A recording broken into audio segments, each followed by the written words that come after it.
시편 86편입니다. 오늘 본문의 배경이해입니다. 이 시는 시편 제3권에 등장하는 유일한 다윗의 시입니다. 고라 자손의 시 모음집 사이에 갑자기 다윗의 시가 끼어 있습니다. 형식은 개인 애가로서 환난 속에서 하나님의 도우심을 구하고 있습니다. 이 시의 구체적인 역사적 배경을 찾는 것은 어렵지만 시인은 죽음의 위협 가운데 있습니다. 또한 나라는 표현을 많이 사용해서 주님과의 친밀함을 강조하고 있습니다. 1절부터 4절입니다. 구원을 요청하는 기도. 다윗의 기도. 주님, 나에게 귀를 기울이시고 응답하여 주십시오. 나는 가난하고 궁핍한 사람입니다. 그러나 나는 신실하오니 나의 생명을 지켜주십시오. 주님은 나의 하나님이시니 주님을 신뢰하는 주님의 종을 구원하여 주십시오. 내가 온종일 주님께 부르짖습니다.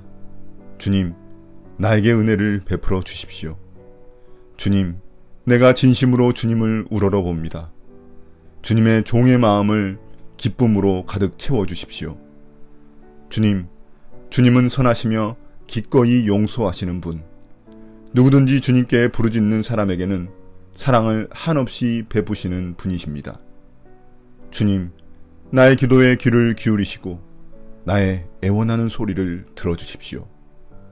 주님은 나에게 응답해 주실 분이시기에 제가 고난을 당할 때마다 주님께 부르짖습니다. 시인 다윗은 주님을 부르며 자신의 어려움을 호소하고 있습니다. 그는 가난하고 궁핍하다고 말합니다. 여기서 가난과 궁핍은 실제 경제적 어려움을 겪고 있다기보다는 자신의 절박한 상황을 일컫는 말입니다. 시인은 자신의 신실함을 근거로 자신의 생명을 지켜달라고 주님께 요청합니다. 주님을 신뢰하고 있으니 구원해달라고 요청합니다. 그는 하나님과 친밀한 관계에 있으며 이를 근거로 주님의 도움을 구하고 있습니다. 그는 온종일 주님의 도움을 구할 정도로 절박한 상황에 처해 있습니다. 그는 주님께만 집중하고 있으며 주님의 구원만을 기다리며 주님이 자신의 마음을 기쁨으로 채워주시기를 간구합니다. 그는 오직 주님만이 자신의 문제를 해결할 수 있다고 믿고 있습니다. 이제 5절에서 시인은 주님이 어떤 분이신지 고백합니다. 그는 주님이 선하시며 언제나 용서하시며 부르짖는 자에게는 사랑을 베푸시는 분이라고 고백합니다. 주님의 성품에 의지해 자신의 기도에 주님이 응답하시게끔 압박하고 있습니다. 8절부터 13절입니다. 주님을 향한 찬양. 주님, 신들 가운데 주님과 같은 신이 어디에 또 있겠습니까? 주님이 하신 일을 어느 신이 하겠습니까? 주님께서 지으신 문나라가 모두 와서 주님께 경배하며 주님의 이름에 영광을 돌립니다. 주님은 위대하셔서 놀라운 일을 하시니 주님만이 홀로 하나님이십니다. 주님, 주님의 길을 가르쳐 주십시오. 내가 진심으로 따르겠습니다. 내가 마음을 모아 주님의 이름을 경외하겠습니다. 주 하나님, 내 마음을 다하여 주님께 감사드리며 영원토록 주님의 이름에 영광을 돌리렵니다. 나에게 베푸시는 주님의 사랑이 크시니 수월의 깊은 곳에서 주님께서 내 목숨을 건져내셨습니다. 이제 시인은 오직 주님만이 진정한 하나님이심을 고백합니다. 주님은 어떤 신들과도 비교 불가능함을 고백합니다. 이 때문에 언젠가 모든 나라들이 주님께 와서 경배하고 영광을 돌릴 것이라고 말합니다. 주님의 위대한 능력을 찬양하며 주님의 길을 가르쳐달라고 요청합니다. 시인은 진심으로 주님을 경외하며 주님의 길을 걷고 싶기 때문입니다. 계속해서 시인은 주님이 자신의 기도에 응답해 주실 것을 미리 감사드리며 주님께 영광을 돌립니다. 또한 주님이 자신을 수월과 같은 죽음의 위협에서 건져주실 것을 미리 확신하고 있습니다. 14절부터 17절입니다. 시인의 간절한 기도. 하나님, 오만한 자들이 나를 치려고 일어나며 난폭한 무리가 나의 목숨을 노립니다. 그들은 주님을 안중에도 두지 않습니다.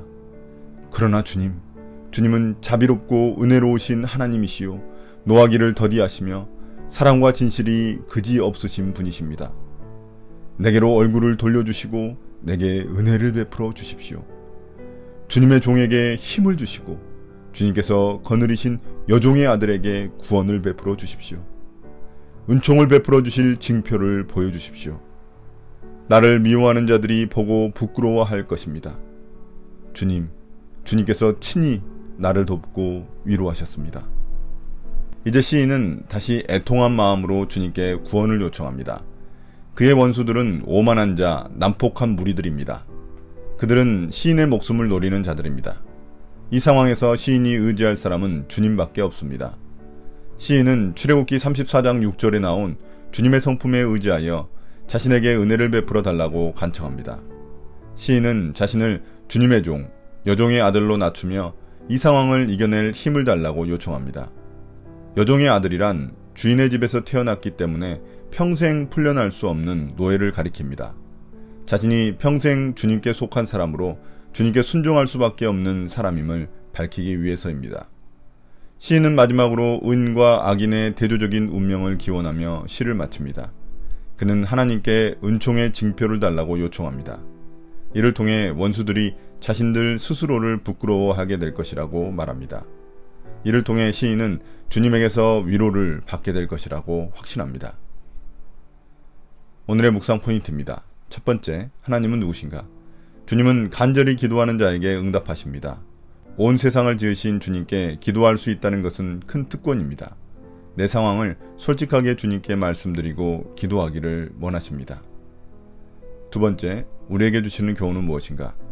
다윗은 사울 왕에게 죽음의 위협을 느끼며 쫓겨다녔고 나중에는 아들 압살롬에게 배신을 당해 도망다닌 적도 있습니다.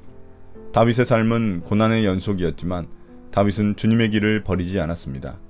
다윗이 된 것은 이러한 그의 부르짖음에 응답하신 주님의 은혜 때문입니다. 오늘의 기도입니다. 주님, 부르짖을 수 있는 것만도 큰 영광이며 특권임을 깨닫습니다. 내 어려운 처지와 상황에서도 주님께 의지하며 기도하게 도와주십시오. 예수님 이름으로 기도드립니다. 아멘.